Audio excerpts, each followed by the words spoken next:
Hello, I'm Bakhtiar Sanova and you're watching A News. Let's take a look at today's top stories. The United States reaches a new trade deal with India after it agrees to start buying Russian oil. President Donald Trump announces the creation of critical minerals reserve. And Iran and the United States plan talks in Istanbul for Friday.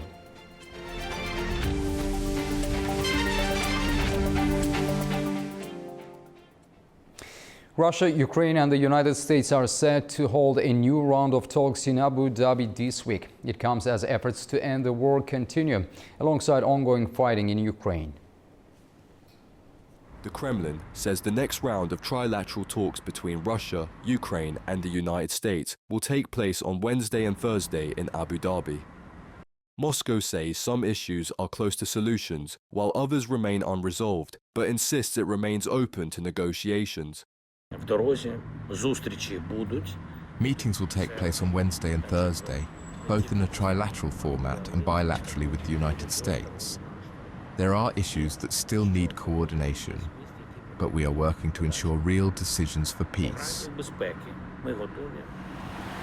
As talks approach, Ukraine says fighting continues near the front line, with shelling reported in several central and southern regions. Kyiv also says Russia paused targeted missile and drone strikes on major energy infrastructure over the past 24 hours, though attacks elsewhere have continued. Today there were no missile strikes or Shahed drones targeting infrastructure. This shows that when there is real motivation to change the situation can change.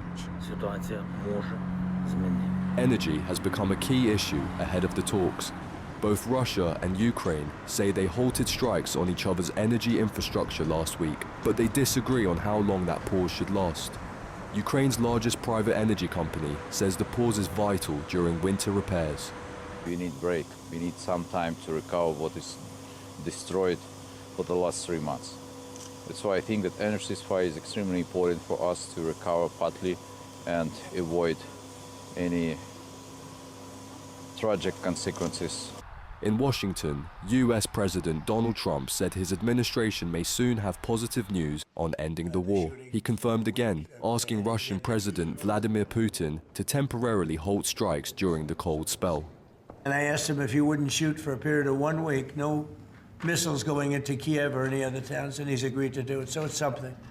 Despite that assurance, Ukrainian officials say Russian missiles and drones struck Kiev and other regions overnight, damaging residential buildings and injuring civilians.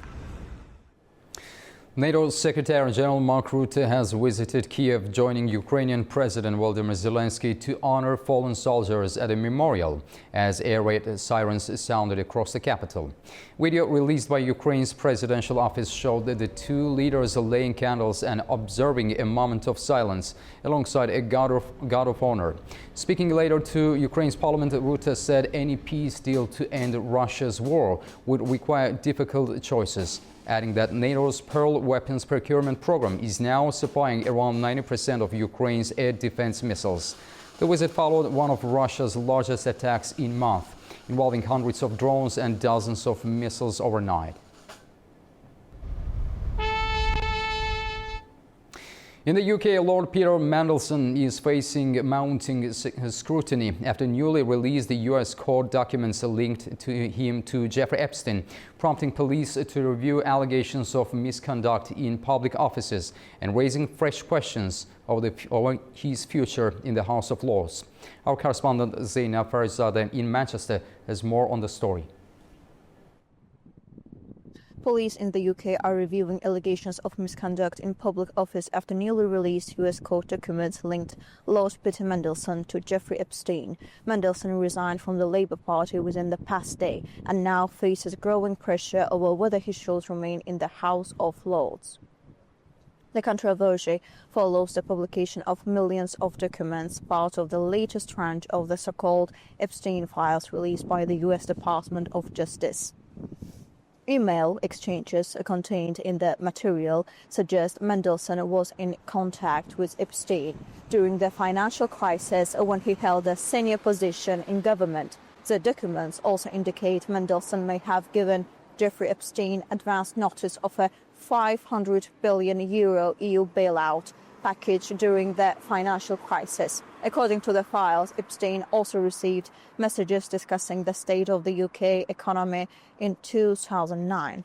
The emails appeared to show Mandelson encouraging a senior banking figure to take a tougher stance with the then Chancellor Alistair Darling over government policy. Prime Minister Keir Starmer says he has ordered an urgent investigation into Mandelson's contact with Epstein while he was a minister and has stated that Mandelson should no longer sit in the House of Lords.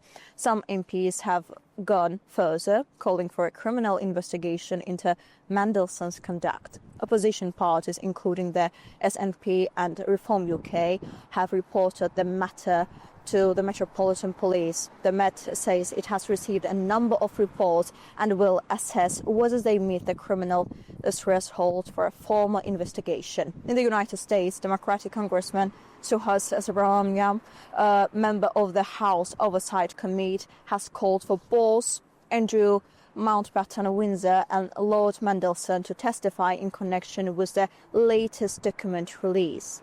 Zena Farizadeh, A News, Manchester, United Kingdom. Former U.S. President Bill Clinton and his wife Hillary Clinton have agreed to testify in a congressional investigation into Jeffrey Epstein. The decision follows the release of millions of newly unsealed Justice Department files. The decision comes after House Republicans moved to hold the Clintons in contempt for refusing to appear in person. Former US President Bill Clinton and Hillary Clinton, the 2016 Democratic presidential nominee, have agreed to testify before a congressional committee investigating their past links to the late financier and convicted sex offender Jeffrey Epstein. The move comes after the US Justice Department released millions of internal files related to Epstein, revealing his contacts with figures across politics, business, and academia. The documents cover periods both before and after Epstein pleaded guilty in 2008 to prostitution charges. The Republican-led House Oversight Committee had recommended holding the Clintons in contempt for refusing to testify in person. That could have led to criminal charges. Their agreement to appear may now head off a vote. Bill Clinton has acknowledged flying on Epstein's private jet several times in the early 2000s after leaving office. He has said he regrets the association and insists he knew nothing about Epstein's crimes. The release has also drawn once again attention to President Donald Trump's past social ties with Epstein. Trump has denied any wrongdoing and dismissed claims raised in the files. He also criticized comedian Trevor Noah after a joke at the Grammy Awards linking him to Epstein. Yeah, well, he said that I spent time on Jeffrey Epstein's island. I didn't. I mean, he's a lightweight, this guy. He's a terrible, I think he's terrible. I thought he did a terrible job at the Grammys. I thought the whole Grammys was terrible. I watched part of it. It's not watchable. But he was a lousy host. I'd say not as bad as Jimmy Kimmel, but pretty close. And no, he made a statement about me and Jeffrey Epstein. I have nothing to do with that. I have nothing to do with Jeffrey Epstein. The files have also triggered political fallout in Britain. Former UK ambassador to Washington, Peter Mandelson, has left the Labour Party after documents suggested financial ties, which he denies, and close contact with Epstein. British police say they are reviewing reports of alleged misconduct. The investigation into Epstein's network is continuing, with lawmakers signalling more witnesses could be called as further documents are reviewed. A new bilateral agreement has been signed between the United States and India. Under the deal, India will stop buying Russian oil and purchase more oil from the United States, while trade tariffs between the two countries will be reduced. The agreement has been welcomed by Indian exporters who say it will revive industries. Following an announcement by US President Donald Trump of a trade deal with India, exporters in the country have welcomed the move, saying it could significantly boost Indian exports. Trump announced the agreement in a social media post after a call with Indian Prime Minister Narendra Modi, saying the United States will lower its reciprocal tariffs on India from 25% to 18%. India will also cut tariffs and non-tariff barriers on US goods. Exporters say the reduced tariffs are expected to revive the textile industry, for which the United States is the largest market. The trade deal will benefit the textile sector, especially the garment industry. The US is the biggest market for curtains, bed sheets and other special fabrics, and consumers in the US were also hoping that products from India would reach their country. The chain that was broken will now be restored, and in the coming days, trade ties with the US will improve. Today, with the reduction of tariffs, our industry will benefit directly. We hope tariffs are reduced to 0%. Our export share with America used to be 35% out of the total exports. So, with the reduction in tariffs to 18%, our exports that were stalled will resume again. Trump said India had also agreed to stop buying Russian oil and switch to the United States as a supplier, with Venezuela potentially joining the supply chain. The US president said the move would help bring an end to Russia's war in Ukraine. Residents in India described the trade agreement as a win for both countries and said they hoped tariffs would be cut further. I would like to congratulate Modi because industries were completely unstable and there was no work because of tariffs. With the US and Trump reducing tariffs to 18%, and with Modi's efforts, in the coming days it could be reduced to 8% or even less. This is a good move for both countries, and with the trade agreement that has been signed, it will increase imports and exports, and it will be beneficial for the citizens as well. It's a win-win for both countries. Indian stock markets and the rupee have struggled since the United States imposed tariffs in late August last year, leaving them among the worst performing emerging market assets in 2025, as foreign investors withdrew record amounts of capital. The trade deal is expected to ease those pressures, with analysts forecasting a recovery in foreign sentiment and renewed investment in Indian assets. It is also seen as reducing the geopolitical uncertainty that had discouraged investors from putting money into the country. Gaza's only border crossing has partially reopened for the first time in months, allowing a small number of Palestinians to enter and leave the territory. But strict security checks by Israel are slowing the process. Israel has reopened the Rafah border crossing between Gaza and Egypt, marking a significant step under the first phase of a US-brokered ceasefire aimed at ending the war. The crossing reopened at around 9 o'clock on Monday morning. It is the sole route in and out of Gaza for almost all of the territory's more than 2 million residents. Only a small number of people were allowed through. By nightfall, Israeli authorities had permitted 12 Palestinians to re-enter Gaza. 38 others were left waiting overnight on the Egyptian side after failing to clear security checks. In the opposite direction, 5 hospital patients were allowed to leave the strip, each accompanied by 2 relatives. In total, 27 people crossed in either direction on the first day. Palestinian and Egyptian officials say delays are due to Israeli security inspections. Israel's military has not commented. Around 20,000 Palestinians are currently hoping to leave Gaza for medical treatment abroad. While Egypt says it will not allow a mass exodus, the Rafah crossing is seen as a lifeline for the wounded and seriously ill. Israel seized control of the crossing in May 2024 and has kept it largely closed since, apart from a brief reopening during an earlier ceasefire. Before the closure, around 100,000 Palestinians had crossed into Egypt. Under the current system, travellers must receive Israeli approval and pass through multiple gates, including one run by the Palestinian Authority under European Union supervision, but controlled remotely by Israel. Despite the reopening, foreign journalists remain barred from entering Gaza.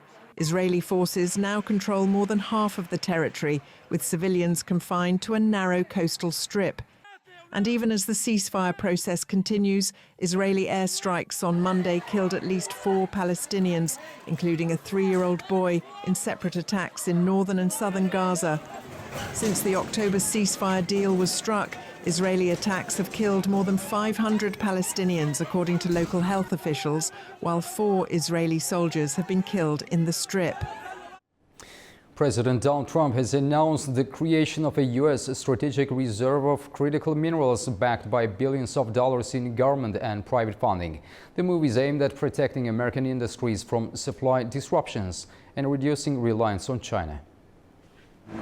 The United States is creating its first ever strategic reserve of critical minerals, a move the White House says is designed to protect the economy from supply disruptions and geopolitical pressure. President Donald Trump announced the initiative, known as Project Vault, at the White House on Monday, comparing it to the Strategic Petroleum Reserve created after the oil crises of the 1970s.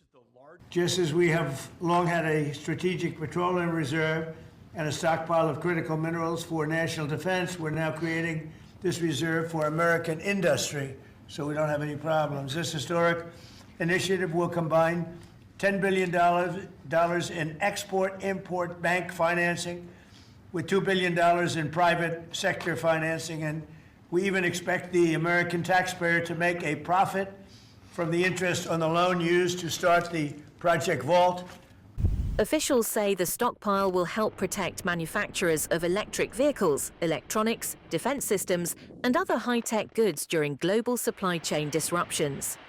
The move follows recent trade tensions with China, which last year restricted exports of rare earth materials used in jet engines, radar systems, electric vehicles, laptops, and mobile phones. China controls around 70% of global rare earth mining and roughly 90% of processing capacity. Washington is also expanding an international coalition to secure alternative supplies. Countries already involved include Australia, Japan, South Korea, Saudi Arabia, and Thailand. This week, we'll announce 11 more countries that are joining that club of nations as part of this global coalition. And behind that in the pipeline, there's 20 more nations that want to join under your leadership to allow for trade of critical minerals. The reserve is expected to feature prominently at a US-hosted critical minerals ministerial meeting this week, where officials from Europe, Africa and Asia, including India, the Democratic Republic of Congo, Kenya and Guinea, are set to discuss coordinated investment, faster permitting and shared supply chains. Top Arctic and international officials met in Tromsø, Norway for the Arctic Frontiers 2026 conference on Tuesday. Officials from EU countries focused on the Arctic's growing geopolitical and security importance, especially with Greenland asserting its role and strategic interests. Greenlanding Foreign Minister Vivian Motzfeldt said Greenland is committed to dialogue, diplomacy and international law, underlining self-determination regardless of the difficult times the country is going through. EU High Representative Kaja Kallas warned the Arctic is now a security frontline, calling for a tougher EU Arctic policy while making clear the EU stands firmly with Greenland, Denmark and territorial integrity. The EU understands that Greenland is strategically important for the United States. It is also strategically important for us in the European Union. Nearby are key submarine lanes. Beneath it are critical raw materials essential for the global economy. The European Union stands with Greenland, we stand with our member state Denmark, and we stand by UN Charter. The future of Greenland is for the Greenlanders and Denmark to decide. Dear friends, all of this, the security challenges, the geopolitical shifts, the rapidly changing global order, leads me to my third observation. It is time for a fresh EU Arctic policy, one that reflects the times we live in and the world we want to see, including a secure Arctic. For the European Union, it is essential to ground these in strong partnerships. French police have raided the offices of Elon Musk's social media platform X, with prosecutors ordering the tech billionaire to appear for questioning at a hearing on April 20th as part of a widening investigation. The raid follows a year-long probe into suspected algorithm abuse and fraudulent data extraction by X or its executives. The investigation has since widened to include alleged involvement in the storage and spread of child sexual abuse material and violations of image rights through sexually explicit deepfakes. Separately, Britain's privacy watchdog has launched a formal investigation into Musk's chatbot Grok over its handling of personal data and its potential to generate harmful sexualized content. Spain is set to ban social media for children under 16 to protect them from harmful content. Prime Minister Pedro Sánchez says platforms will face strict age verification and executives will be held accountable. Spain will ban children under 16 from using social media. Prime Minister Pedro Sánchez announced Tuesday at the World Government Summit in Dubai. Platforms will be required to implement strict age verification to enforce the new rule. My government will work with our public prosecutor to investigate and pursue the infringement committed by Grok, TikTok and Instagram. We will have zero tolerance on this matter, and we will defend our digital sovereignty against any form of foreign coercion. The government will also introduce a bill next week to hold social media executives accountable for illegal content and algorithmic manipulation. The move follows Australia's world-first ban last December and comes as other European countries, including France and Britain, consider similar restrictions. Madrid residents welcomed the decision. I think it's fine, yes. It's a good measure to encourage children to play with each other and not be on their mobile phones in parks, which I think is terrible, to be honest. I think it's fine because, at the end of the day, social media should always be used in a recommended way, under the supervision of an adult. And I think that certain restrictions can always be a good thing, as we can see that most minors are using it incorrectly. Spain has also joined forces with 5 other European nations to coordinate stricter regulation of digital platforms, aiming to curb online harm and create safer environments for young users. Senior officials from the United States and Iran say they are set to meet in Istanbul on Friday. The talks come after US President Donald Trump warned if a deal could not be reached, bad things would probably happen as US warships head towards the Middle East. US President's Special Envoy Steve Witkoff and Iranian Foreign Minister Abbas Araghchi are expected to meet in Istanbul on Friday to discuss a possible nuclear deal. According to 2 sources and a US official, Qatar, Turkey, Egypt and Oman are also expected to take part in the meeting as countries urge for de-escalation. The announcement comes as Tehran and Washington have been threatening military action. Asked on Monday about the prospect of a deal, Trump told reporters at the White House that talks were happening. Well, we're talking about that. We have ships heading to Iran right now, big ones, biggest and the best. And we have talks going on with Iran. We'll see how it all works out. Iran's Foreign Minister Abbas Araghchi also said that his country is ready for diplomacy with the United States. We have always been ready for diplomacy, provided that it is from an equal position, provided that it is for mutual respect and to secure different interests with the Iranian people. We must speak with respect. Whoever speaks with respect, you will respond with respect. And whoever speaks with threats and force will be responded to with the same language. Meanwhile, Iranian Foreign Ministry spokesman Esmail Baghai said that Iran is reviewing the details and general framework of a possible start to negotiations with the United States. Now we'll take a short break. Right after the break, we'll discuss the expected high-stakes US-Iran talks in Istanbul and the push to revive nuclear diplomacy. Stay tuned.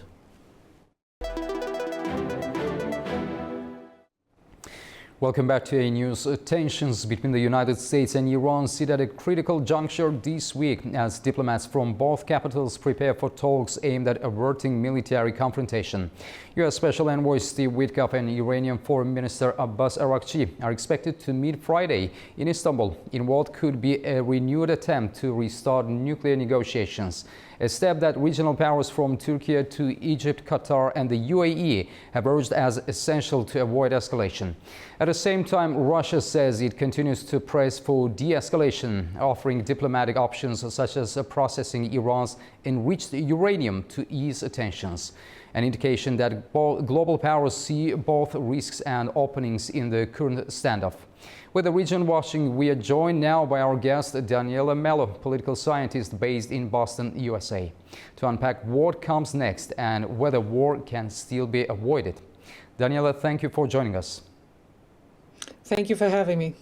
So what makes this week's planned Istanbul talks between Steve Witkoff and Abbas Araghchi significant compared with previous diplomatic efforts? Are we seeing a shift in tone or strategy? Well, this has been a very tense week between the United States and Iran, and I would say there has definitely been a shift towards a more diplomatic solution, because we have to remember that President Trump has made very clear threats, not just rhetorical threats, but in practice has positioned an aircraft carrier, the Lincoln, in the region, naval ships, bombers, fighter jets. So it's a threat with teeth.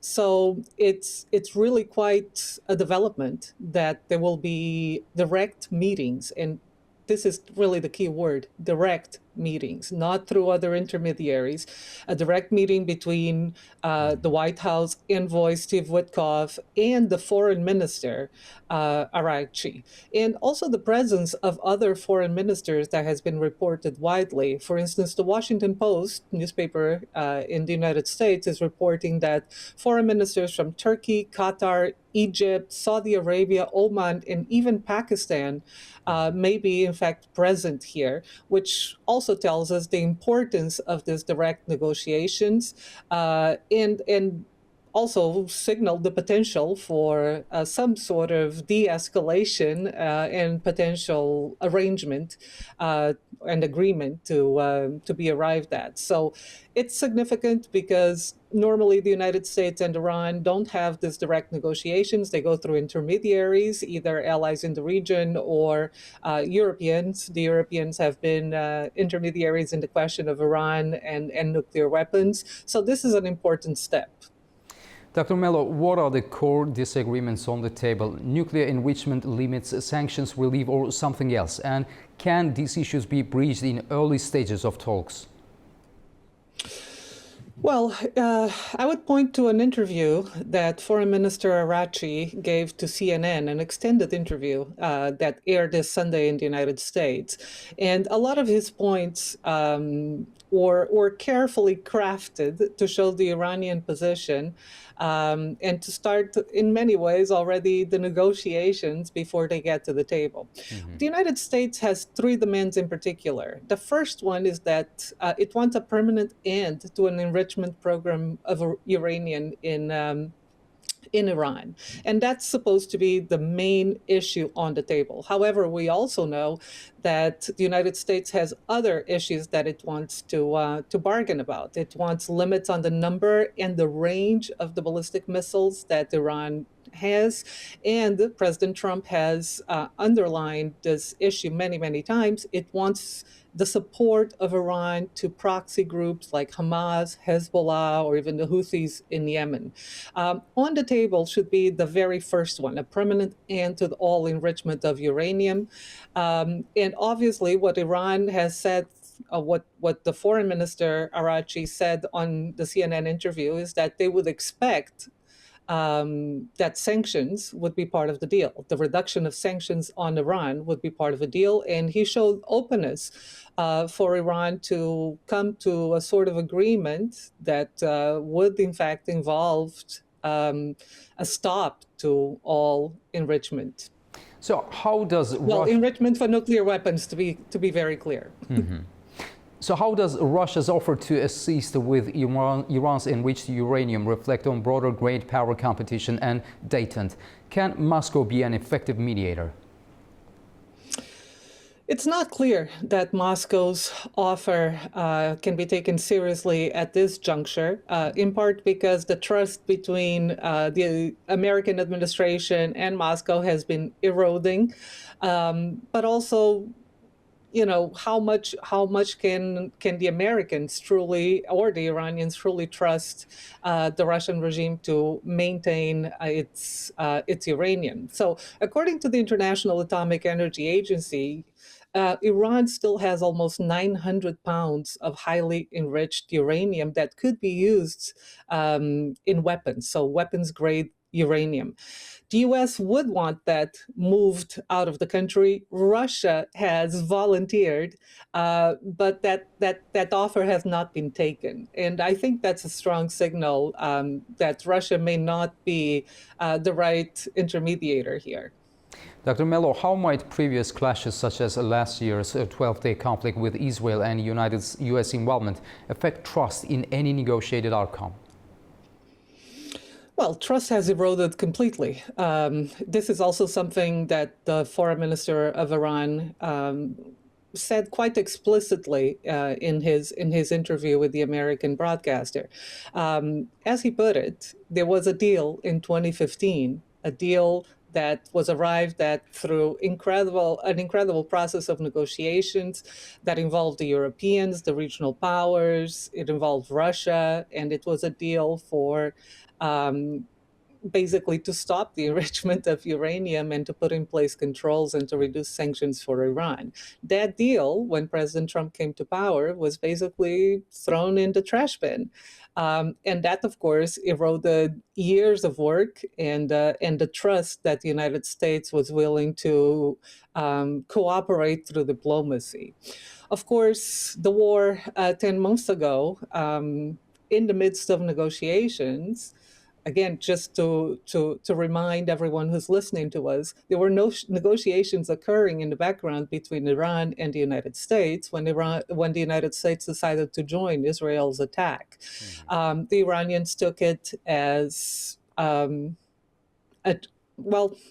looking for the most diplomatic word here, but the Iranians took it as a backstab in many ways, right? That the rug was pulled from underneath their feet while they thought they were negotiating in some sense of good faith with the Americans. So they're not starting from a strong place of trust. That trust needs to be rebuilt. The way to rebuild it, I would say, definitely involves direct negotiations. It involves the regional powers being present at those negotiations.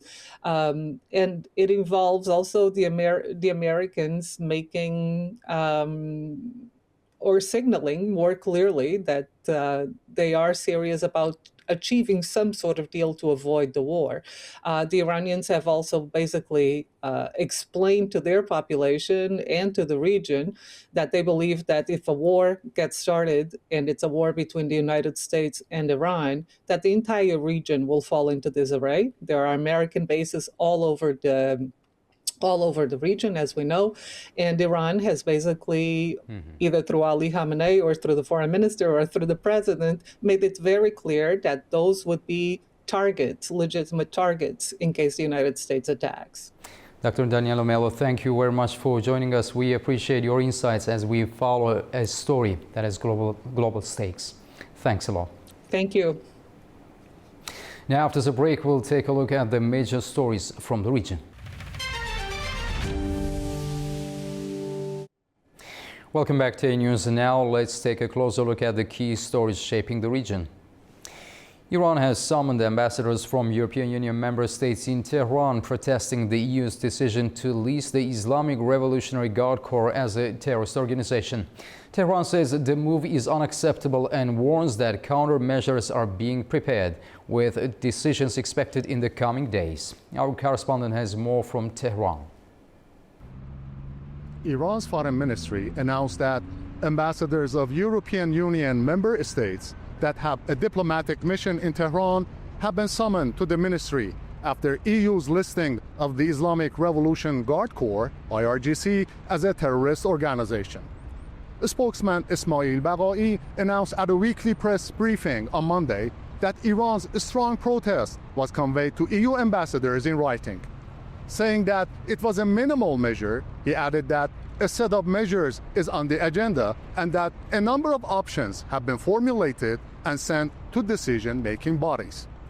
According to the official, a decision will be made regarding Iran's countermeasures to the EU's move in the coming days.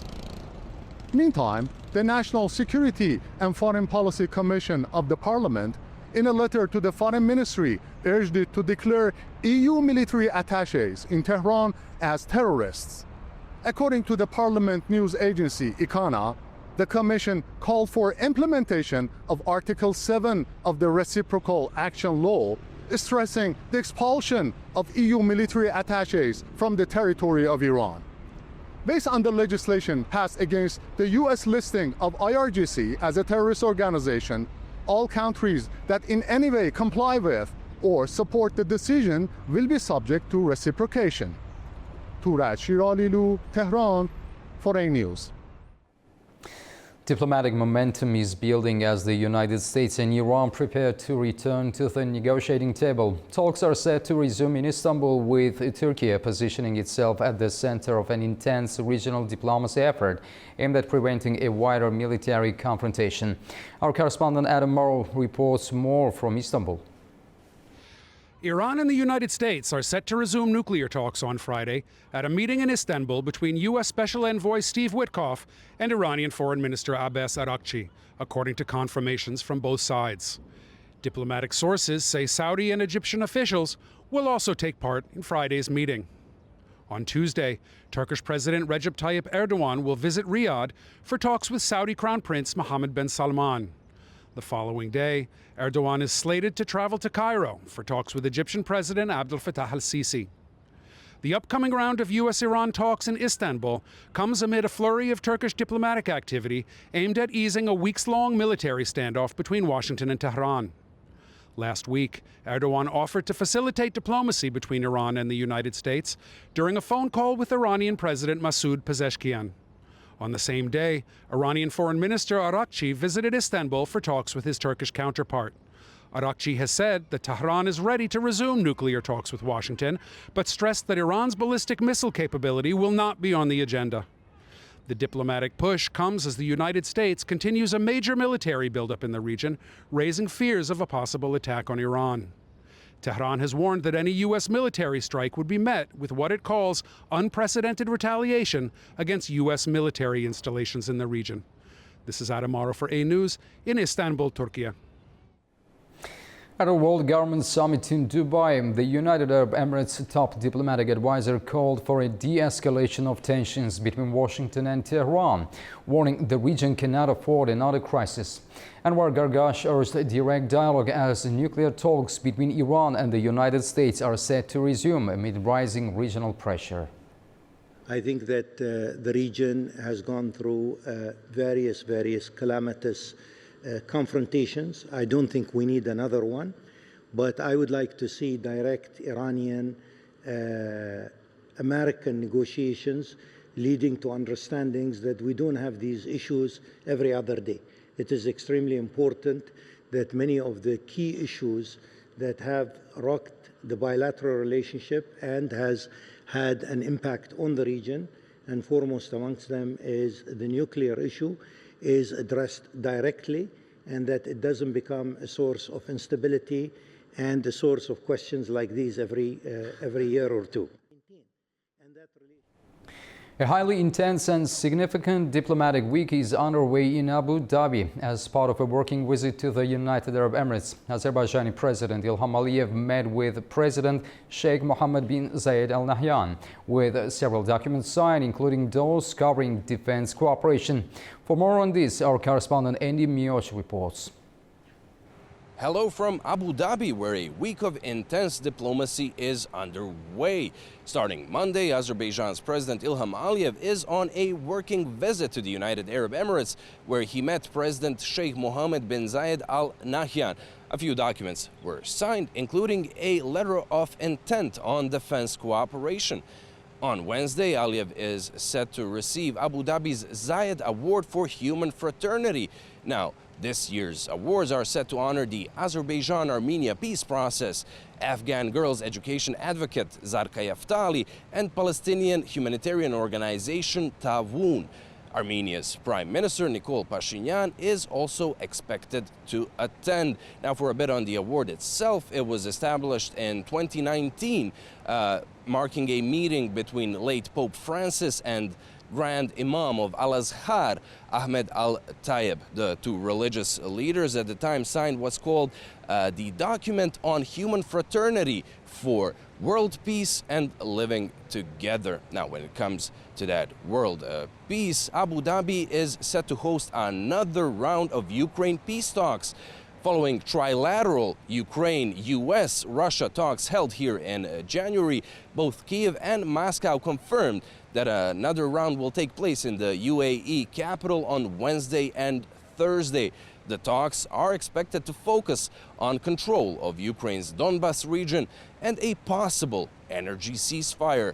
From Abu Dhabi for A News, Andy Mioch. The presidents of Azerbaijan and the United Arab Emirates have observed a joint military exercise in Abu Dhabi. Ilham Aliyev and Sheikh Mohammed bin Zayed Al Nahyan watched the operational tactical drills known as Peace Shield 2026, involving troops from both countries. The exercise was conducted across urban, mountainous and maritime environments, with scenarios including counter-terrorism operations, hostage rescue, restoring control of a seized vessel, evacuating casualties, preventing sabotage and public disorder, and firefighting missions. Officials say the drills aim to strengthen operational readiness, enhance counter-terrorism capabilities, and deepen military cooperation between Azerbaijan and the UAE.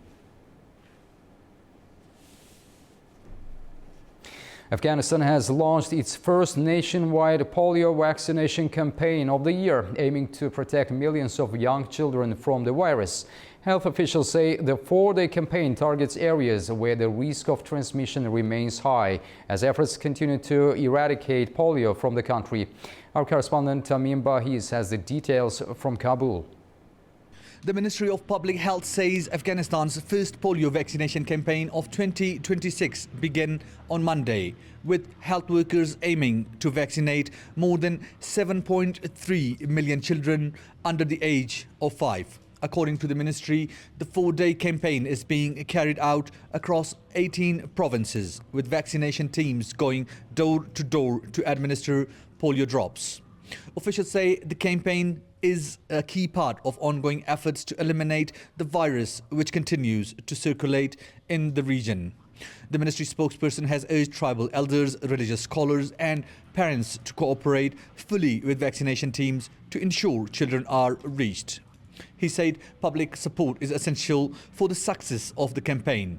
So far, no polio cases have been recorded in Afghanistan this year. However, health officials confirm that 9 cases were reported in 2025, highlighting the continued risk of the disease.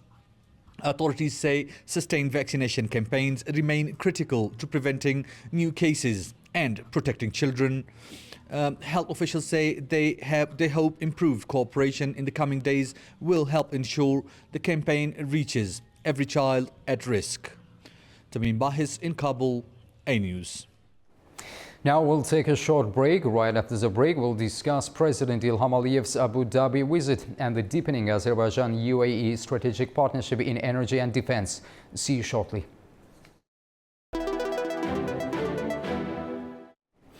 Welcome back to A News. In a major boost to regional cooperation, President Ilham Aliyev is on a high-profile working visit to Abu Dhabi, where he held talks with UAE President Sheikh Mohammed bin Zayed Al Nahyan. The two leaders underlined that Azerbaijan-UAE ties are founded on a strategic partnership and encompass a broad cooperation across political, economic, cultural, humanitarian, renewable energy and defense fields. During the visit, Azerbaijan and the UAE signed several key documents, including an agreement for the sale of a portion of Azerbaijan's non-controlling stake in Southern Gas Corridor CJSC to XRG, the investment arm of the Abu Dhabi National Oil Company, a move that deepens economic and energy cooperation between Baku and Abu Dhabi. In the defense sphere, a letter of intent on defense cooperation was signed between the defense ministries of both countries as the two armies also participate in the Peace Shield 2026 joint military exercise in the UAE aimed at strengthening interoperability. Leaders also discussed the possibility of twinning relations between Baku and Abu Dhabi, reflecting growing political and cultural ties. To help us unpack the implications of these developments, we're joined by Shabnam Safarova, the chair of Public Union for Progress of Karabakh, who speaks to us from Baku, Azerbaijan. Shabnam, welcome to the program. Thank you very much for having me. Thanks. Shabnam, how would you characterize the strategic importance of the Azerbaijan-UAE partnership in today's regional geopolitical context? We can evaluate it like high value and low friction strategic partnership because it can be built on three pillars. The first one can be economic statecraft, capital, infrastructure, long-term investment horizons, which can be UAE can be natural partner for Azerbaijan. And the second one can be energy pragmatism, because both countries are eager in diversification of energy projects, especially in energy transition, green energy projects. And the third pillar can be considered like connectivity and stability. Both sides can benefit from predictable corridors and resilient supply chains, especially in diversification of the supply chains. Shabnam, how might the sale of stake affect the Southern Gas Corridor's operations and future gas exports to Europe? It can reinforce investment capacity for expansion, for modernization across the corridor ecosystems by bringing in a major Gulf investor, let's say. It can signal confidence to Europe market that the corridor has durable backers, supporting contract and supporting expansion narratives. And it can keep operations stable in the long term for Europe. In your view, what implications does closer energy cooperation with the UAE have for Azerbaijan's relationships with other major energy partners, including the EU and Turkey? I think these projects and this approach can be complementary to let's say, current projects to current situation, not competitive. From European Union perspective, Gulf capital can indirectly support the reliability and potential expansion, as I mentioned, of supply routes, which is aligned with Europe's supply security priorities. And for Turkey, which is central in this transit corridor, and transit, dynamics, any strengthening of corridor resilience and investment backing tends to support long-term throughput and stability. Shabnam, how significant is the letter of intent on defense cooperation between the two countries, and how might it reshape security ties in the broader Middle East and Caucasus? First of all, it can help systemize defense cooperation. In channels like planning, training, capability dialogue, experience sharing, and etc.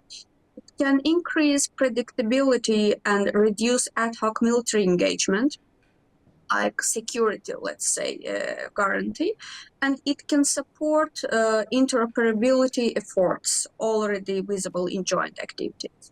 So what do you think? Is there a risk that deeper military cooperation with the UAE could complicate Azerbaijan's relations with neighboring powers? I don't think so, because currently, we have similar cooperation models with different countries, and Azerbaijan always could protect its balanced policy with all partners. And if cooperation remains training, interoperability, counterterrorism oriented, it is easier to present it as stabilizing cooperation model rather than transparency and consistency matters. So if the Azerbaijan can frame this part of broader work of normal bilateral defense ties, not bloc priorities. So the presidents also discussed twinning between Baku and Abu Dhabi. What practical benefits could such city-level cooperation bring? City tuning is most valuable when it is not just ceremonial, but it is tied to projects, to KPIs. Azerbaijan has very good experience in e-governance experience sharing in model of Asan Khidmat, Asan service. So I think practical benefits can be included like smart city, e-government, tourism, event pipes, investment rotation, cultural education links, because both countries are interested in and that's why educational, let's say, cooperation, scientific cooperation can be beneficial for both sides. Shabnam Safarova, thank you very much for your insights and analysis. We truly appreciate you joining us to help explain the significance of these developments in Azerbaijan's foreign and economic policy. Thanks a lot. Thank you very much. That's all we have for now. Thank you for joining us and stay tuned to A News for more updates.